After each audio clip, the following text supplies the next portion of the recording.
Welcome to the Rhonda Grant Show with your host, Rhonda Grant. If you believe that there is more to life than what you see right now and you want to find out more, listen in as her guests share their journey and their extraordinary experiences. Now, here is your host, Rhonda Grant. Welcome. We are so pleased that you have joined us. It is here that we will uncover if my guest has had extraordinary discoveries in his life. This theme song for the Rhonda Grant Show is Sun on the Water, composed and performed by John Park Wheeler. Many are talking about the whole shift in human consciousness. If you are wondering what it all means, then you will enjoy this podcast with my fascinating guest, spiritual leader Zalah.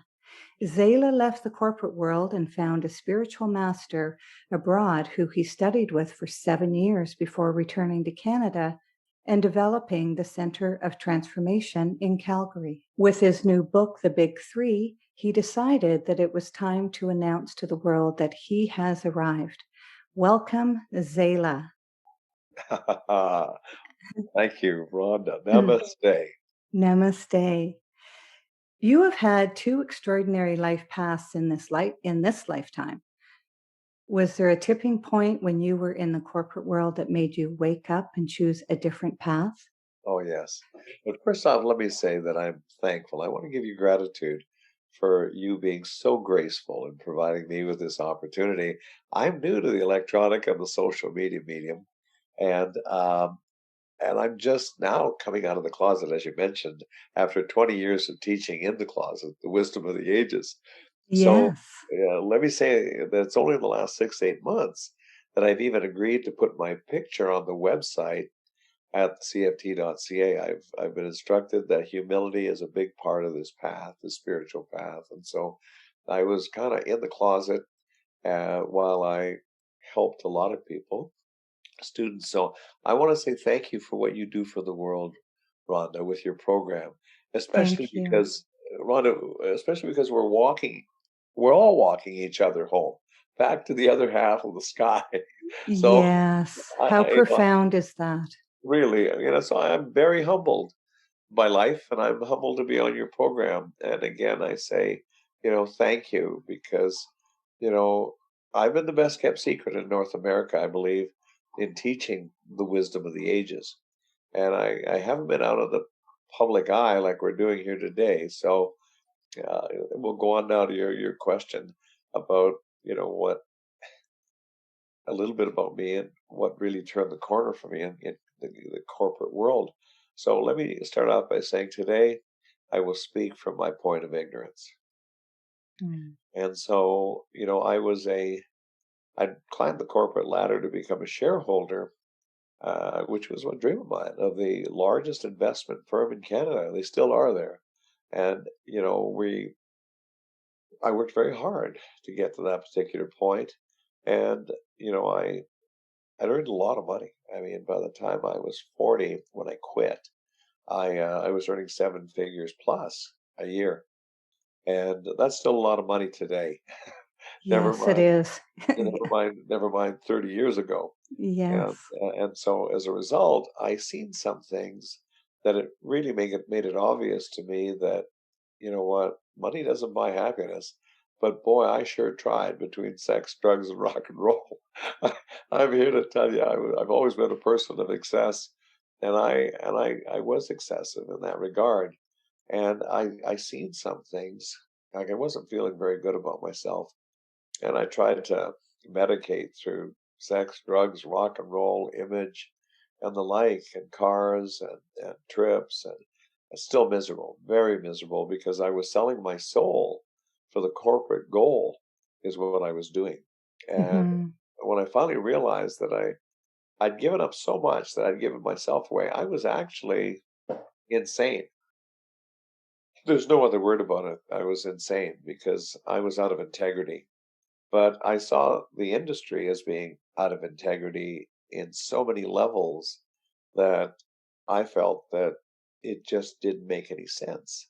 So either I was going to continue with this and climb the corporate ladder, or I was going to stop. And I mean, I think society banks on people like me not, or corporate employers banks on people like me get to the top that you're not going to quit because you're committed to your lifestyle. And you're kind of held without question, without discussion, ransom. You're just held ransom to stay and continue because what happens to your image? What happens to your house? What happens to your cars? What happens to your money? What happens to your bank account if you quit? And so I did. And I can still remember having that discussion with my partner who was always behind me. At the time, she was always behind me. We'd been together since been 2015 actually. We got married when we were 20. And she just said, What are you going to do? I said, I don't know. I'm just not going to do that. And Hmm. so I have always been a person of excess. So I landed up, I was never religious. So I landed up going within and I landed up leaving society really for 7 years of study. And it was phenomenal. I say to people, if you don't go within, you're going to go without, and you're going to go out without. First off, you're going to go without peace of mind, and we all trade ourselves out for money. It's a matter of whether or not you're in good conscience or not. And I believe that your consciousness is parallel with your conscience. I do. And so I left that. Was it expensive? Oh, yes. Did I ever regain that level again of income? No. But you know what? I got happy. I got to peace. Am I perfect? No. And so I came back from being away, Rhonda, and I wrote a couple of books. You can find them on Amazon. And then I got my third book coming out, which we're going to talk about in a little while. Yes. Coming out probably next week on Amazon. It's brand new. It's called The Big Three. So that's what did it for me. It was just tearing at my soul. And I was selling my soul for the corporate gold because I was out of integrity. It must have been very difficult um, to leave all of that behind, to go certainty to where you were going. You're right. It was a weight, but on the other side of the pancake was severe uncertainty because so many people wouldn't miss an income like that.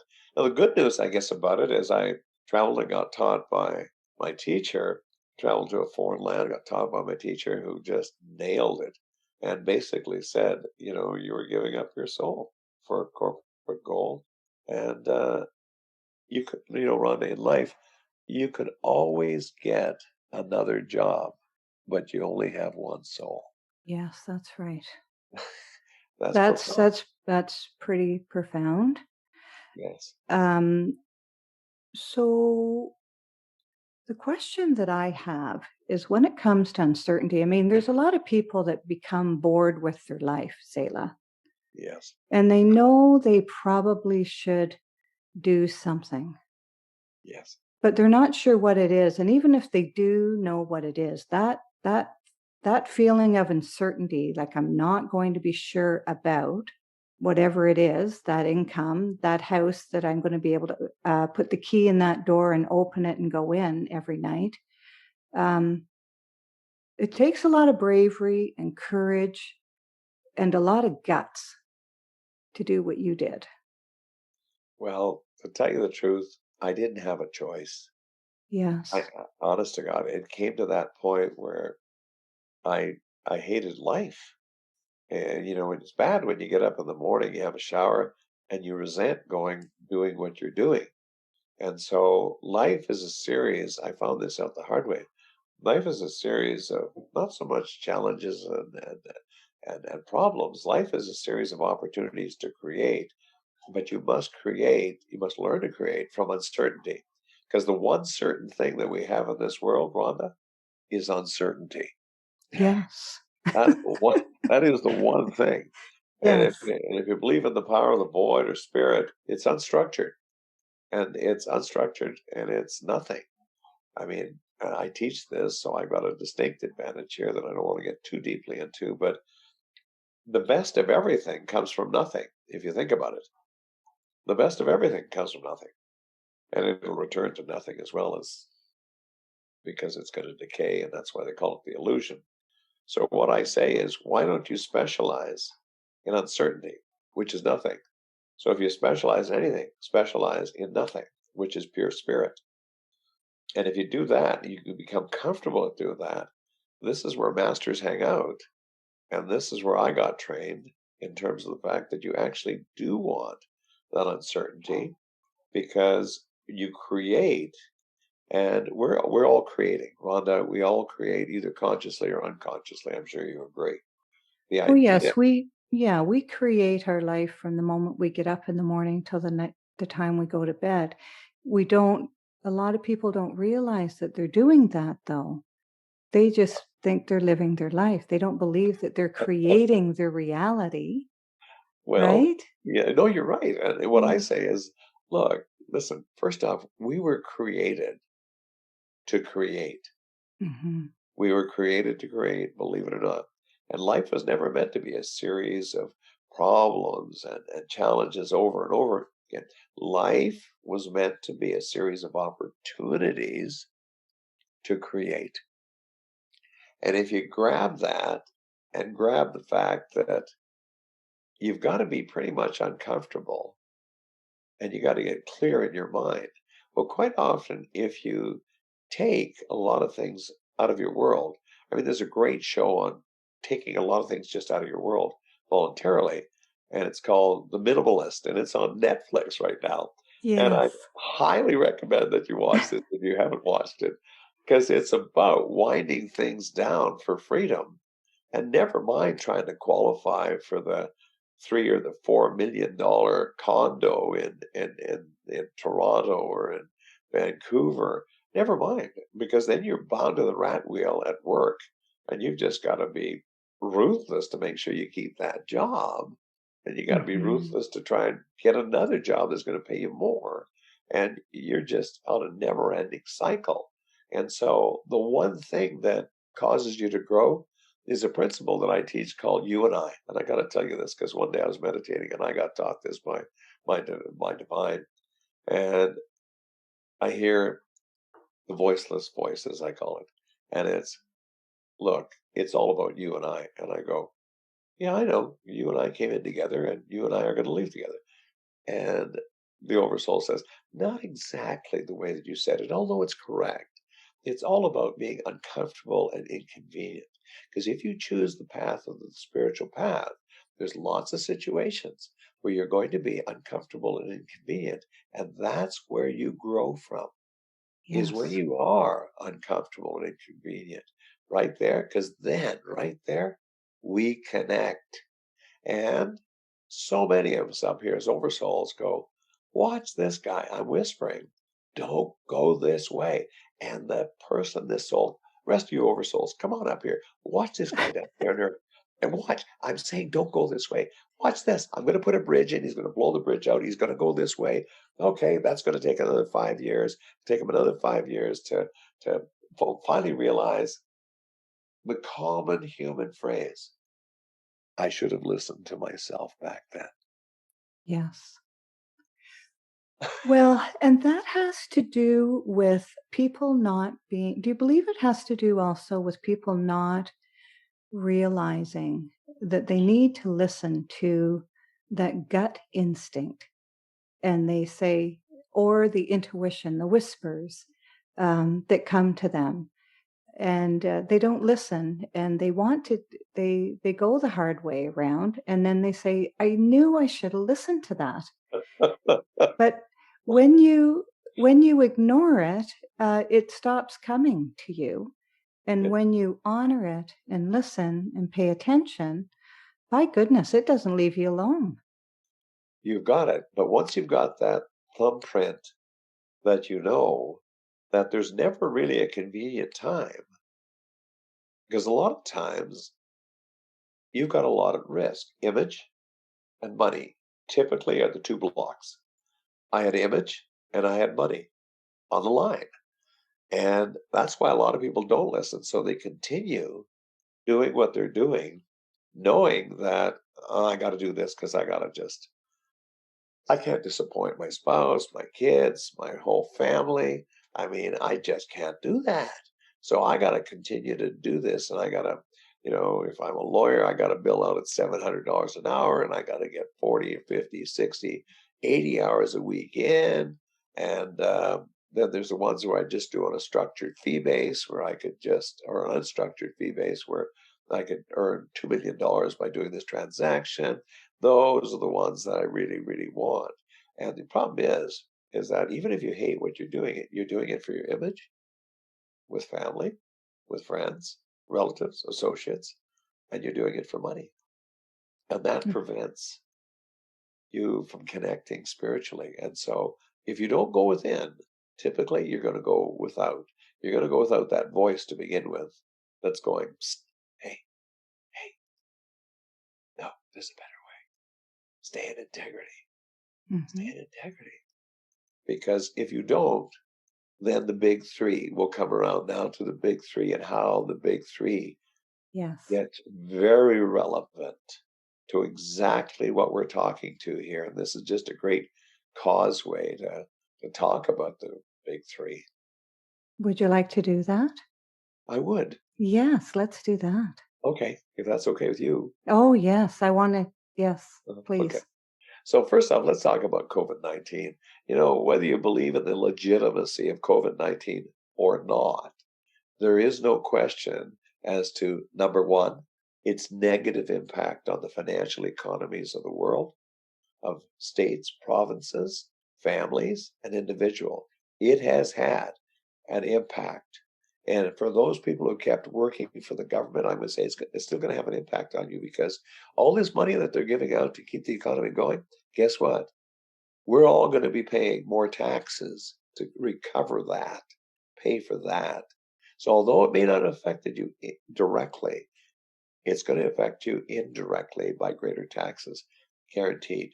All right. Number two, if the COVID-19, although again, you may or may not believe on its effects, but it is impacting people financially. Number two, it's taxing effects on many, many, many marital partnerships, taxing them to death in terms of arguments, taxing dynamics, and for many, right through to divorce. I mean, it's interesting because in China, after they shut down, I think it was Hubei province. I mean, they shut it down for 8 months or so, and everybody stayed at home sealed. They had a record number, astronomical applications for divorces Yes.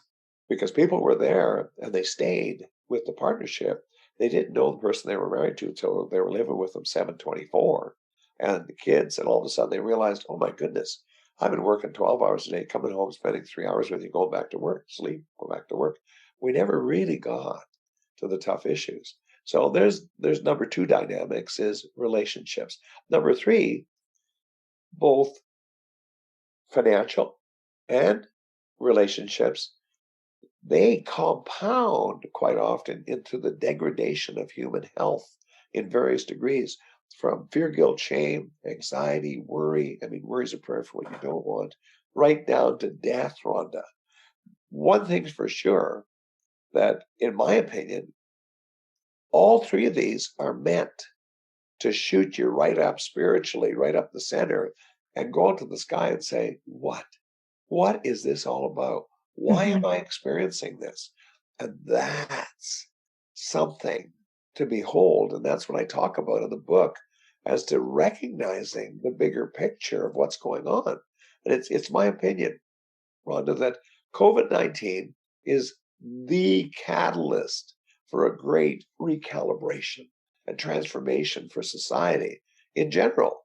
At this moment, the recalibration could just be starting with these new aggressive variants now that are showing up that they're going, oh my goodness, this is pretty severe.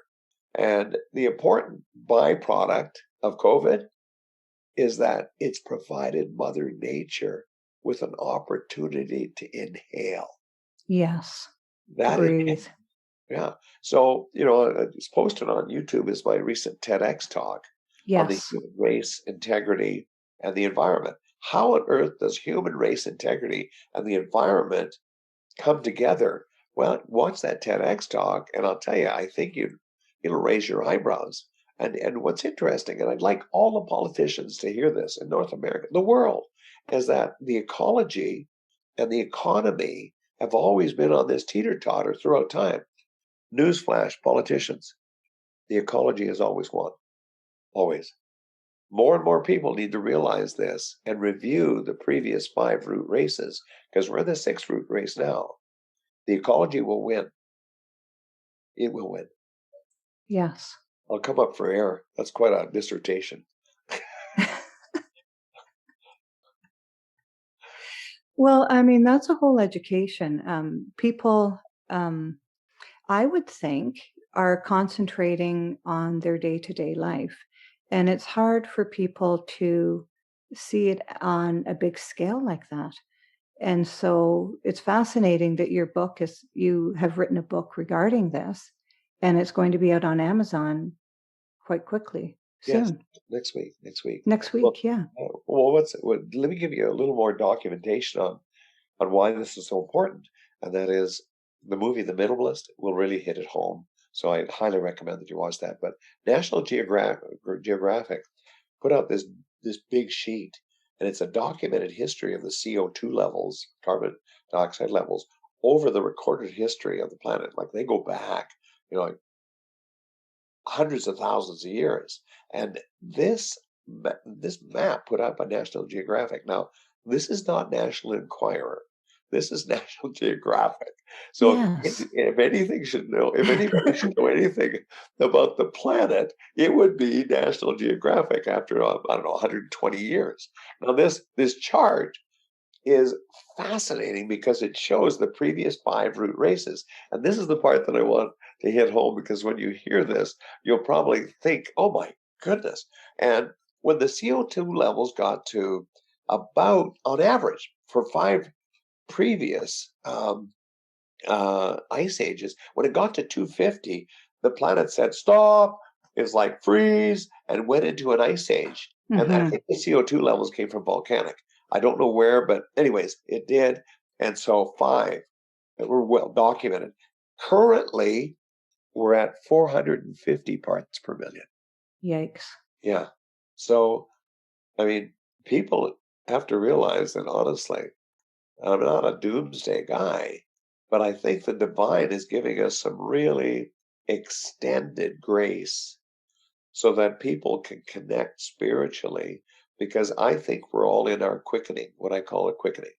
And what is that? What's The that? quickening is where you realize how important your divine connection is, because we came to this planet, we were divinely connected as babies, we're divinely connected to love. And in our first phase in our life, we grew up, but we didn't grow old till we got about 18 or 20. Then we started to age. But in that first part of our life where we're growing up and not growing old, my goodness, we were connected divinely until we were 5, 6, and then everybody starts saying the outside world is more important than the inside world. And next thing you know, we get disconnected because we put the illusion first. And I mean, what I tell my students is, look, we can swim in this ocean of duality, but let's not drown in it. All right? Let's realize what's important. You have to get reconnected spiritually. A lot of people say, I found my purpose in life. This is what I do for a living. I say, wait a minute here.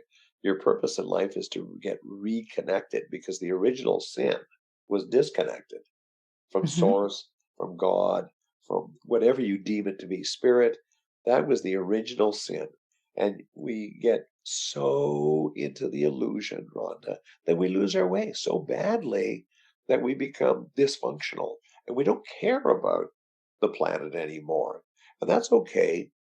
He who has the last laugh laughs best. The planet, Mother Nature, always wins. Always. Always. And with this illusion, it's the veil of illusion. And a lot of people don't understand what that is, though.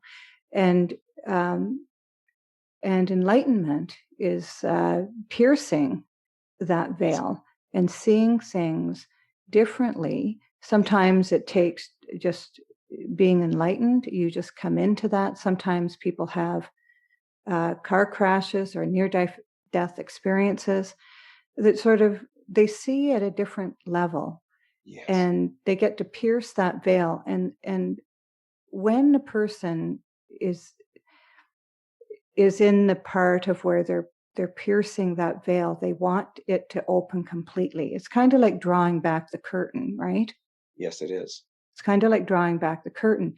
But there's so many people that are handcuffed to their lives, their routines, their so how does if I mean, we Huh. don't want people having near death experiences in order to become enlightened and pierce that veil. Um, you have a company that's called. Do you want to talk about your company that you founded, Sure. the Center for Transformation? Yes, it's called the Center for Transformation.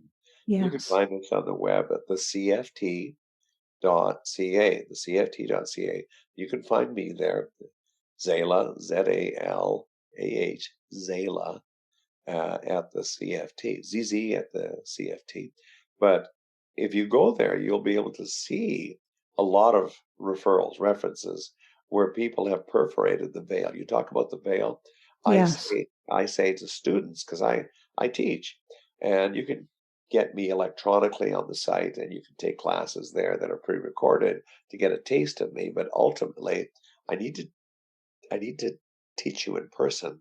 And usually I have classes where we can hug and we can shake hands and look at each other's eyes. But now that's been replaced for a while by Zoom.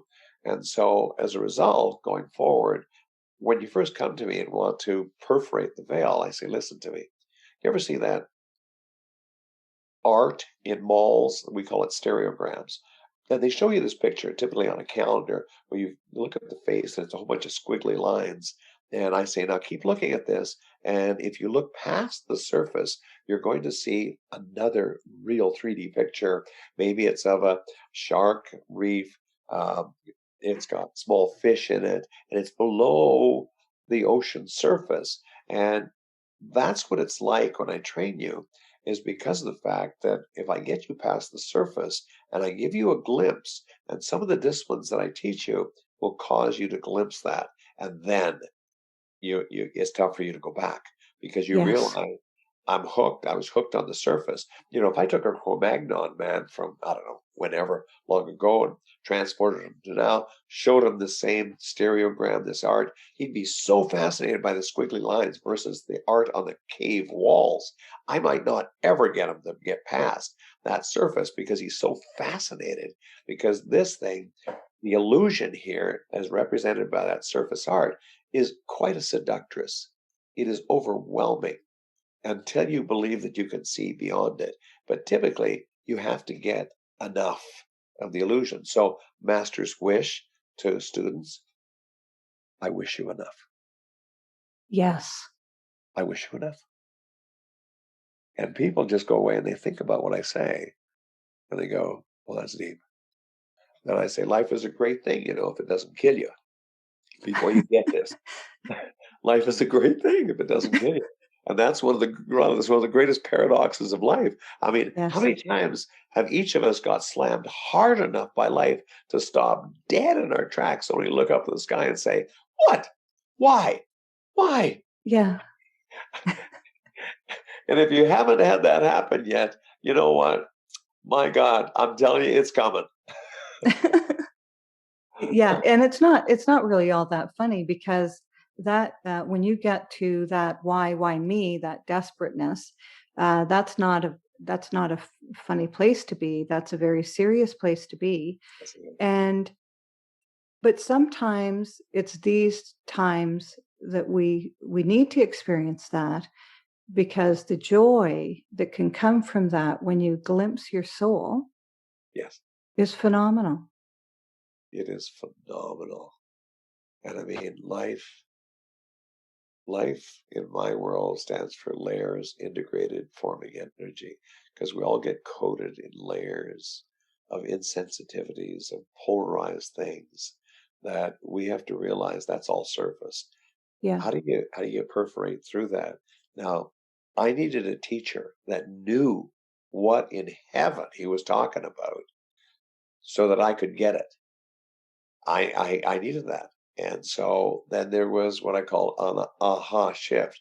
We all have aha shifts when we Yes. learn to ride the bike with our parent.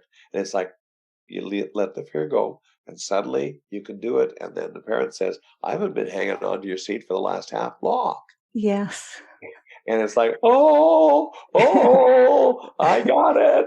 And I go, yeah. But it's the same thing when my mom taught me how to float. I thought for the longest time, this isn't working. My mom doesn't understand that I'm heavier than the water. Mom, something wrong with your brain. And so finally she stood me up and she said, look, this has been going on for half an hour. Look around. See all these kids swimming? They had to learn how to float first. I'm not going to let you drown. So once I lost the fear, in 5 minutes, I was floating. And my It's mom said, almost it's almost what, Ron? it's almost like a surrender, isn't it? It is a surrender. You lose the fear. And what I teach is you got to surrender without giving up. You got to surrender without giving Mhm. up. Then you can perforate. So again, no matter how we end every session that I end in teaching students, I say, life is a great thing if it doesn't kill you. And I wish you enough. Whatever you want, I wish you enough. But we're going That's through this quickening, this mega recalibration on the planet right now. We're going through this, and it's a phenomenal thing because we're all in our quickening, where we quicken ourselves with our divine, and we look through this veil and we start to make this quantum leap. And that's really what each of us came to this planet for, was this quantum leap to fully woke up. And it's game time because the divine flip is happening here. And whatever you're working on, you're going to have to leave it all behind. What you don't leave behind is what you developed in your other 90% of the cranium, which is accessed by the heart. What you take with you is outside that 10% box of the illusion, because we only use about 10% of our brain. So what you Mhm. take with you, what's inside that box, you leave behind. And there's going to be lots of arguments because everybody thinks you should have left them more. Yes. And you have a special gift to our guest. I Um, I do. you do. I Yes. Do you want do. to talk about that? I'd love to talk about that. Well, Yes. as just as a token of my appreciation that you have had me on your show, I just want to say that we're prepared to offer 100 of your listeners a gift valued at $299, let's say $300 to Yes. each listener, and there's no time limit on this. Uh, if they come to our site, the CFT.ca, and they indicate that they are a listener of your program, Rhonda, then Yes. they'll punch in Rhonda, and we give them the pass to get in for this 10-part consciousness accelerator program. And so this is a 10-part program. Each of these sections I'm teaching you, and they're short. They're only about 10 or 15 minutes at the most. And there's 10 parts. And there's preparation and there's homework after you get into it. And guaranteed, if you liked what you heard today, it's just an appetizer of what you'll find on the 10-part accelerator series. And we do this to promote your program and promote what I'm doing as well. And it's my gift to the world. And if you like that, then maybe you'll sign up for spiritual awakening classes, which are 2 8-week courses where you do one night a week through Zoom, 4 hours a night. And then you qualify that I can teach you a full day because we're speaking the same language. And then you can come on retreats when they do return with us, 3-day to 7-day retreats. So again, this is a 10-part consciousness accelerator course, and I would recommend that it be taken minimum over 10 days. There's a lot here that's going to move your consciousness. Hmm. And so well, thank you very much. I really appreciate that. And I know that our listeners will. Um, So that's the first 100 people to sign up from listening to this podcast Yeah. will be introduced to.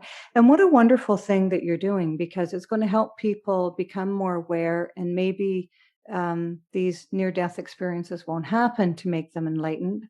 Rather, they can take courses with you to have a gentle type of awakening. Yes. Is that right? Yes, that's right. I mean, I myself have had a near-death experience, and I realized then, and my instruction was then, start teaching. And I said, I don't think I'm ready. And they said, we'll be the wind beneath your wings. Then my divine team said that. I said, come on, let's go. Because you're here to do service. We're all walking each other home. We Yes. all are. And life is forgiving. It's not for taking, it's forgiving. And if everybody realizes life is forgiving, then you know what? It's a different planet. Yes, it is. It would be a different planet if that was the premise of what people were doing. So one of the things that I asked my guests, and it's been very clear, I don't even feel like I have to ask you, is that you've been called to do this from where you came from the top of the corporate ladder, um, to how long were you? Were you like 7 years or something like that with your spiritual teacher? Yes. 7 years. 7 years. 7 years. Yeah. So you were called. Oh, there's no question. I mean, what I do for a living is not work, it's a calling. And there's a difference. And it was a calling to, I didn't know I was going to do this when I quit. I just, No. no, I mean, I stepped out and the net appeared. I stepped up, free fall. And you really stepped into your role though in society. Well, it's been humbling because as I started to teach, I said, where will the people come from? And the Oversoul says, they'll come from wherever they're at the time. That's right. Okay, all right. That sounds a little nefarious to me, but a little Mhm. nebulous, I should say to me, but okay. And Mhm. so no advertising, just honing the teaching. And I mean, this Yes. isn't my teaching. It's the wisdom of the ages, Rhonda. I mean, I'm just a concierge. I speak from my point of ignorance once again. I just open doors. I'm not a Mhm. guru, and I tell people if they're looking for a guru, keep going because this isn't about drinking the Kool-Aid and doing as the teacher tells you to do. No, Right. it's about letting me introduce you to yourself. As ridiculous as that sounds, let me Oh, introduce I you to know. yourself and get connected because this is all about being connected with your oversoul and having that common union. And that's where communion comes from. It's common union. That's the true meaning of communion. Mhm. And when you said what you said, I thought of there's another saying too where a Buddha wanted to take his students on a retreat somewhere, and one of the students piped up and said, "But where is the money going to come from?" And the Buddha said, "Wherever the money is right now."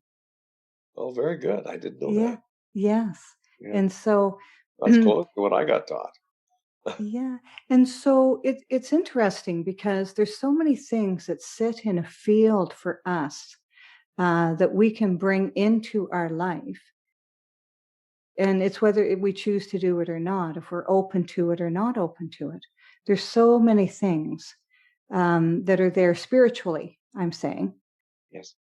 for us. It's just sitting in the field waiting for us to enlighten to the point where we're going to take advantage of that. And that would be your courses, is what I'm talking about. I mean, it's sitting there for people that want to take that first step. Is that correct? That is right. And what you don't want to do, like I didn't want to do, I don't want to be involved in any kind of cult or the like. And that's not what this is about. This isn't about follow the leader. This isn't about give me all your money, and especially that of when you die. This isn't about read this one book and interpret it my way. That I believe is cultish. Mm-hmm. So how about if I just give you the truth? Jesus said, and I'm not religious, but he was a master and he had a lot of truth. And what he said is, the truth shall set you free. He didn't say Catholicism, United, Protestant. He didn't name a religion. He was not religious. He was a trutharian. He said the truth will set you free. And so the wisdom of the ages is about the truth. And again, I didn't create this teaching. I don't own it. I just own it to the point where I can live it to the best that I possibly can. But I will say this, that love is what really life is all about. And love resists nothing. It conquers all. Love is sanity. And if you don't have enough love, you have bouts of insanity in this life because of the treacherous nature of this seductress called the illusion. You can lose yourself in it for a long, long time, as I did. What extraordinary discoveries have you found in your life? I've discovered that, first and foremost, the largest is that we all have the ability to create. But it's done through imagination. And if you look at that word imagine, it's actually I'm a gene, because it's a gene of a new reality. It's could be taken as I'm a genie. And we don't spend enough time imagining what we do want. And once I was taught this, along with the proper 3 parts of meditation, I've never been the same again.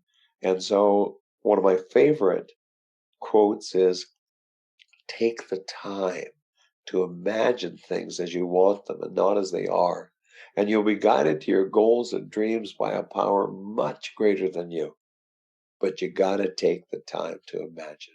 Love resists nothing, yet conquers all. And you've got to love yourself to optimally create. You have to love yourself to peace. And there's a reason why Jesus was known as the Prince of Peace. Yes. And it's peace that gives you peace and love, integrity right now. These are all really, really important because in the quickening, wherever you're at, Rhonda, is magnified. If you're into fear, guilt, and shame, magnified. If you're into worry, which is a prayer for when you don't want, it's magnified. And so the only safe place to be right now is peace and love and integrity. They're magnified. You get those magnified, you have the doorway to a fertile imagination, which we call the prima materia. I am really blown away by the amount of messages that you and the teaching that you give in such a short period of time. It's been so wonderful to have you as a guest on my show and for you to graciously give of your time and hold space and to teach those that are listening to us right now that may not be in a very good place. And those that are in a bigger place, they can grow even more. And with that, can you tell our guests again where they can reach you so that they can enjoy your teachings? Absolutely. I'm at the CFT.ca in Calgary, Canada. My name is Zalah, Zalah. And I want you to know that love will bring your sanity back. In the end, the love that you take is equal to the love that you gave. Don't miss a moment of this life to give love. God bless. Namaste. Thank you. Namaste. Thank you so much, Zalah. I'm very moved by having this conversation with you today. Thank you so much. It is my play. Sure. Thank you. I love your play on words. Thank you so much. Thank you. This is Rhonda Grant with The Rhonda Grant Show, author of Magical Forces Within, Extraordinary Discoveries in an Ordinary Life, inviting you to look for the magical forces within yourself today and every day. Thank you so much for joining us. Thanks for tuning in to The Rhonda Grant Show with your host, Rhonda Grant. If you would like to find out more information about Rhonda and her upcoming guests and the work that she does, go to her website, rhondagrantauthor.com. That's rhondagrantauthor.com.